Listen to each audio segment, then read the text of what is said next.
Welcome to FOBtv, the future of business. I'm your host, Kevin Benedict, and I want to thank each of you for joining us today.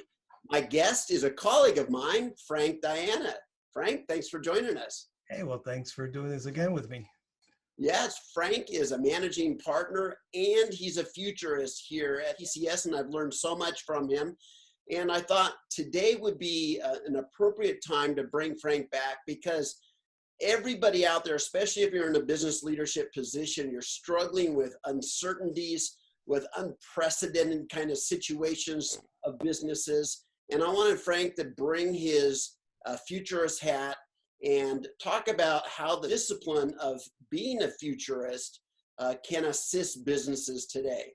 So with that, let me just ask you, Frank, what does a futurist do and how might that help a business leader today? Yeah, that question comes up an awful lot these days, and I think there are some misconceptions in terms of what futurists do. First and foremost, I'm a big believer that we're not about predictions. I think folks think that futurists focus their time on trying to predict the future. And as you know from our interaction, I'm just not a big believer that we can predict futures. So what we're not, I think, is crystal ball gazers and folks that try to predict the future. I think it's a fool's errand to try to predict the future. It's just too many things to consider, especially today. But having said that, we can paint pictures of possible futures and help people start to see these dots that emerge and help connect a number of dots. The biggest thing that we can do as futurists and that leaders can do in general is to start to see things that are at a systems level, understand that there's a number of building blocks that connect in ways that help kind of shape the future. How do you see the connections in ways that help you at least see at some level where things may go, and then in seeing where they might go, action them accordingly? Yeah, I can see the wisdom in not predicting the future. And I know people assume that. I was asked earlier this week by a person, well, what do you do when you get your predictions wrong? And I had my own answers, but when somebody asks you that, what do you say to them, Frank? Well, and again, that's the response, right? It's hard to be wrong when you're not trying to be right, Yeah. right? If you're really trying to again, paint possible paths and understand the various scenarios that may emerge, you're just providing foresight and insight as opposed to trying to be right about a given path or scenario. I mean, that's the worst thing we can do is latch onto something that we believe is right and then influence somebody in that direction. I think that's the worst thing we can do. So what are the signals that we can help understand, connect those dots or help connect those dots and provide those scenarios? So wrong and right, I don't think is the right way to look at that. All right. And so I see this curve behind me is one that you've authored, and really it lists all these kind of emerging technologies and how they might shape the future. So how do you use that kind of chart and graphic in the work that you do? Yeah, so great question. And that visual has helped to do some of that. But first and foremost is to appreciate that we do have a science and technology set of domains that are accelerating. And as we know, this whole notion of exponential progression has been with us. But there are other domains. There's the societal domain, the geopolitical domain, the economic domain, environment, just so many more things to consider that, as I mentioned before, start to converge on one another. So that visual has helped paint pictures of where science and technology may be heading. And as they head in those directions, the kinds of scenarios that they might create. So, easy examples are the autonomous vehicle is the convergence of all kinds of technology. And as those things converge, they create that scenario of autonomous vehicles and what that might mean for society. So it's just a great way to, as I build towards that full visual, paint some pictures. And in using it, the reaction from folks has always been the same. And that is, it just helps to understand the breadth and depth of impact of all these things that are starting to converge on one another. So in this time where we're mid-pandemic here around COVID-19, how would you advise a business leader to start even taking baby steps toward planning for this new normal or whatever the future holds? Where would they start? What advice would you give? Well, and first and foremost, if we look at past crises, whether it was 9/11 or the Great Recession, or even going back to the pandemic of the 1918 timeframe, one thing that we should keep in mind is that people can't help themselves and they are going to predict. So we see a number of predictions of post-pandemic impact, which history tells us have never been accurate. Right. So first and foremost is not to take everything that we see as gospel, because they've historically always been wrong. Too many things happen that we can't predict today that will steer the path of the future. And second, as I mentioned before, is understanding that there are implications associated with the pandemic, and maybe just start to understand what some of them might mean. Again, not realizing that they might not come true, but what are they? So it's looking at implications of the pandemic. And then, as I said before, what are the possible directions that the pandemic takes us in? Great example would be, is, to the picture behind you, is the pandemic an accelerant for certain scenarios? One great example would be automation. Does the pandemic accelerate our path to automation, whether it's patriate manufacturing and automate it along the way? So what are the possible responses associated with this pandemic? And so when you look at the implication side, the response side, it starts to paint pictures, but are they possible paths? Very good there. So you use some words I think would be helpful for all businessmen to understand. What do you mean by scenarios? So scenarios are just that. There are possible paths that our world might take in a given domain or a given area. So let's use again that autonomous vehicle. That's a pseudo scenario or a small scenario in light of the car, but it talks to a broader scenario, mobility, right? So where is broader mobility heading as a scenario, a future scenario? And as you know, when we talk about ecosystems, mobility is one that comes up all the time. And so that's a specific scenario. And leaders that are in that space are obviously very curious as to where mobility is going, the timeline it might get there on, what are the things that impact them in the context of mobility. So those are scenarios, and there's so many of them. And I think that's one of the critical aspects of difficulty in predicting. There's just so much happening in terms of the number of scenarios emerging. Now, in many of your workshops, I hear you use the word rehearsing, and you place value in the act of rehearsing. Talk to us about where that fits into this framework. Yeah, you know what, that word rehearse originally came to me from fast future research. I just thought it was a great way to describe rehearsing the future as opposed to predicting the future. Because it really resonates with me, since I don't believe you can predict, you can rehearse. And so when I talk about rehearsing at the broadest of levels, rehearsing the future in terms of where it might go. And it has, of course, it can go in a number of different directions. So there's that macro level of rehearsing.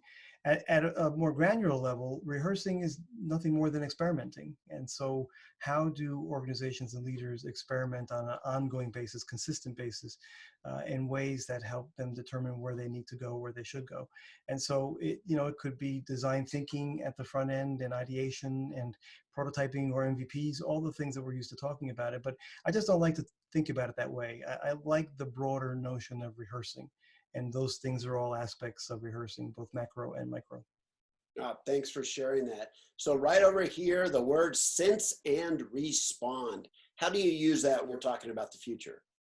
Well, so the phrase sense and respond can mean the replacement of our current management paradigms, which are very command and control and hierarchy oriented.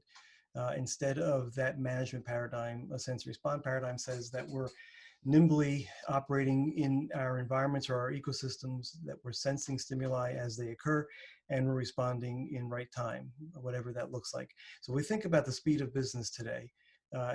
Decision-making at the edge of our businesses becomes more and more critical. You just can't expect to go up the hierarchy and back down and operate in the world that we live in today. So I think it's critically important that we adopt not just the tools of sense and respond, which are going to be heavy on AI and analytics, but also the mental model of how we manage today, because again, more and more of how we interact is at the edge of our business.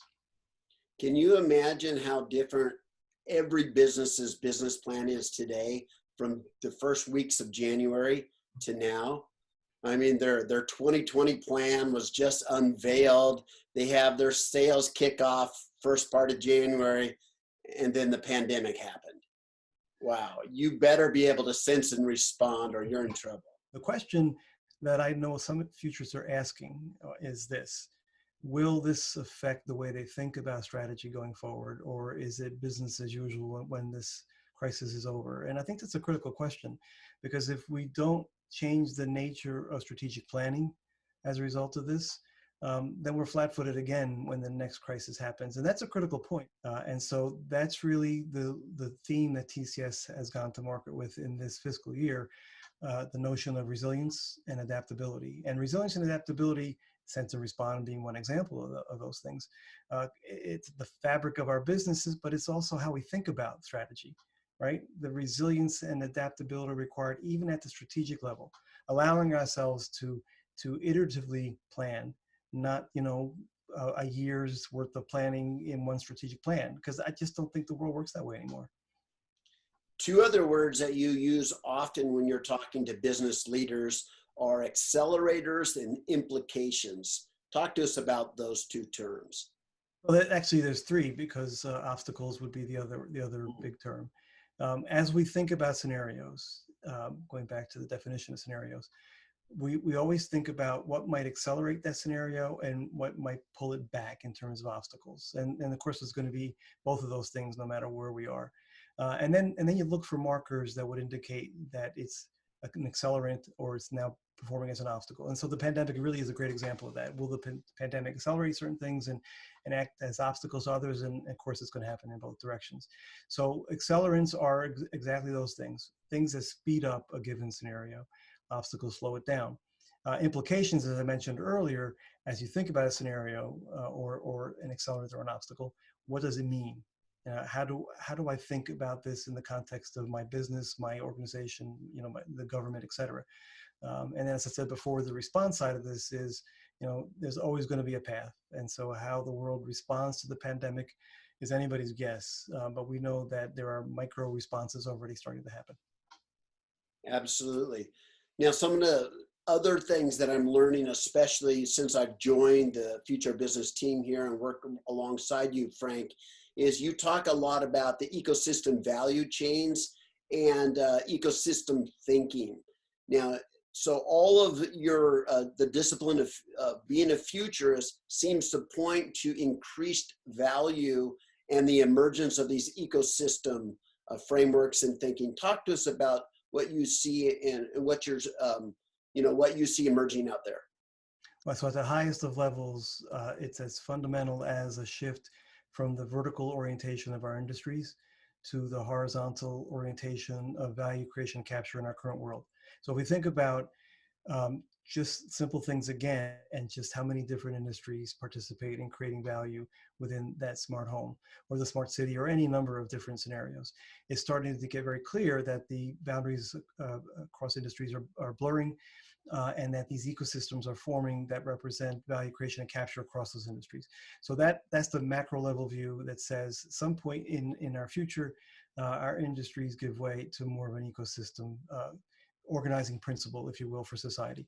So if that's the case, then any leader in any business has to start thinking in the context of ecosystems. And we know that historically businesses are notorious for siloed constructs and siloed thinking.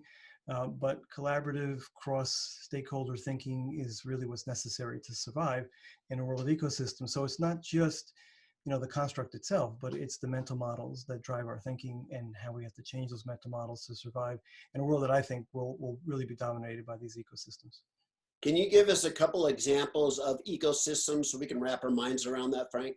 Yeah, so I mentioned too, the smart home ecosystem basically represents a number of different industries coming together to enable the refrigerator to reorder our milk or the kinds of entertainment within a home. Those things all require players from multiple industries to create that value.